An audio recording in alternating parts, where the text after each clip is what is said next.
In today's episode, a Japanese hookah diver is bitten on the head by a man-eating great white shark. It had already eaten a diver just a few days earlier and was back for more. Hit that like button and subscribe right now. This is the terrifying shark attack on Kazuto Harada. Welcome to Final Affliction. The ancient ama divers of Japan have a history that stretches back 3,000 years. Back in the day, it was reserved for women only, but in the last 100 years, a few men have entered into this profession too. They dive for pearls, shellfish, and mussels. Even back then, the profession was one that was highly prized by the royals, and their tables were almost solely supplied by the ama if seafood was on the menu. The dedication, fitness, and skill that needed to be applied was of such a high standard that only the best of the best made it in the industry. It's said that the ama divers had the longest lifespans in all of Japan, and that's saying something coming from the country that boasts some of the highest life expectancy ages in the world. It's not uncommon to see 70-year-old ama divers who are every bit as active in the industry as their younger competitors. The divers traditionally wear white when they're in the water. This choice of clothing is made for very practical reasons. It deters sharks. When the predators are looking up from below, the white cloth is almost indistinguishable from the daylight sky above the water. That's also why most sea mammals have white bellies. It's the best camouflage that nature can provide. Besides their white tunics and loincloths, the ama divers wear nothing else. As recently as the 80s, most ama dove bare-chested. And keep in mind, most ama are women. There's a reason that they're called the mermaid divers. No scuba gear and no oxygen tanks. These are the original free divers, masters of their craft. Like his predecessors, Kazuto Harada could stay underwater for twice the length of time than the average human could. He and his two colleagues specialized in shell diving, especially the highly prized abalone that fetched the highest price at the docks.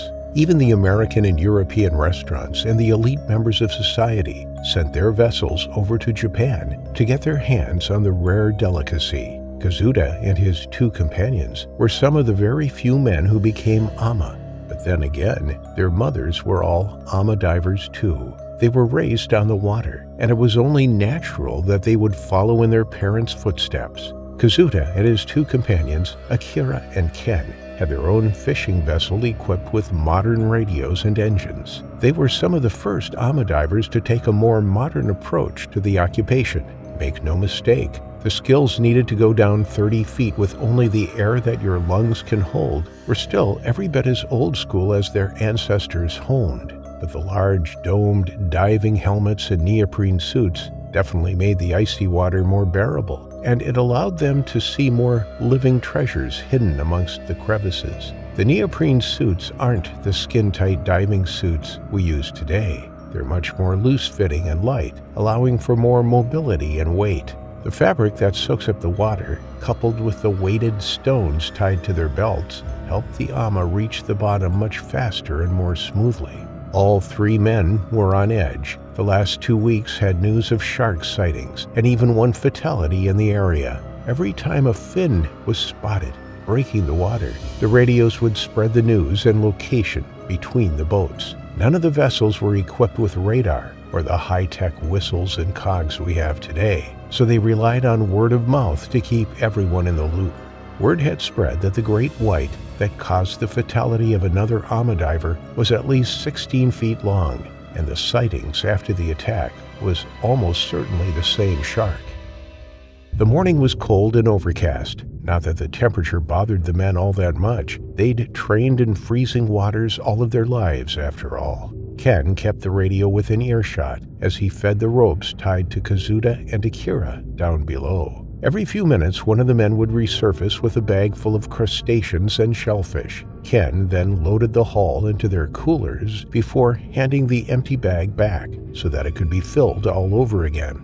So far, the morning had gone well. Their coolers were filling up nicely, and they would probably be able to go home earlier than usual if they got half a dozen more good dives in. Akira exited the water and took over from Ken. while Ken got ready to enter the water to take the last shift. Kazuto wasn't quite done yet. At 41, he was the oldest in the group, but he was by far the most experienced, and he had the most stamina. He dumped his latest catch and took another breath, sinking down into the depths once again. From behind his fishbowl helmet, Kazuto could see the rocky bottom, covered in seaweed, and even from up high he could already spot the next clump of abalones suctioned on the side of a boulder. Their pearly blue shells sparkled merrily in the dim light from above. Kazuto's lungs were full, so he took his time pulling them off their anchored homes. But behind him, a predator had been lurking for the past hour. The very great white that had killed a female amadiver just a week before. Like it did with her, it observed the men first, staying just far enough so that they couldn't see it. It knew that it had exactly 2 minutes before the man resurfaced again. If it were going to strike, it needed to do it now, while he was alone. Kazuto's back was turned toward the deadly missile that torpedoed at him through the water. With his mind, hands, and eyes busy trying to pry the stubborn shells off the rock face, there was no way that he could have braced himself for the impact that was about to hit him. He was slammed into the rock in front of him so hard that he didn't even feel the teeth piercing his suit. His face struck the rock, cracking his screen and flooding the suit with water. The animal reared back, tearing the fabric and Kazuto's back to shreds as it went. Kazuto screamed into the salt water, the bubbles from his mouth rising silently to the surface. The shark began to swim toward the deep, with Kazuto held in its jaws, but the rope around Kazuto snapped tight, almost pulling it out of Akira's hands. The sudden resistance was enough to tear Kazuto free. Akira acted quickly when he felt the sudden jerk.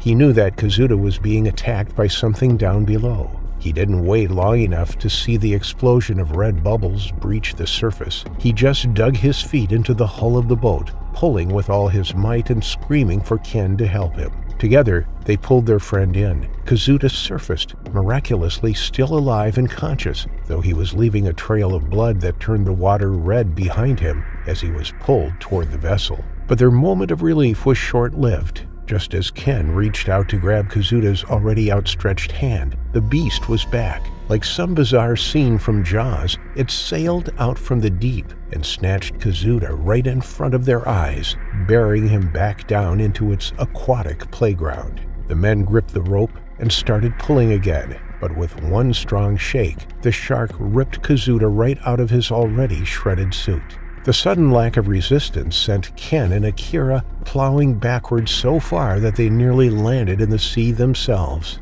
Hoping that the animal just lost its grip, they reeled the rope in as fast as they could, but there was no weight to it at all. They knew, before the remains of Kazuto's ripped suit surfaced, that Kazuto wouldn't be inside it anymore.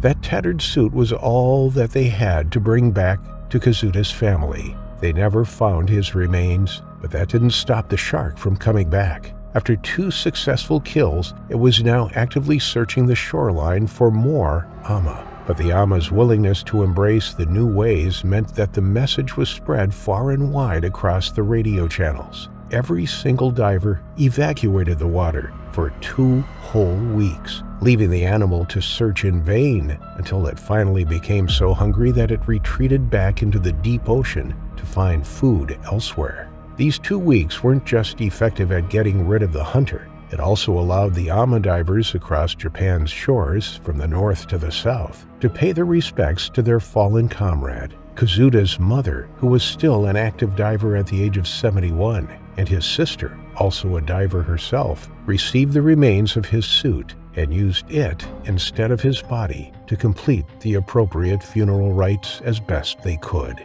It wasn't perfect, but it was all they had to bury. The only thing left of Kazuto Harada is the horrifying story of his terrifying final affliction.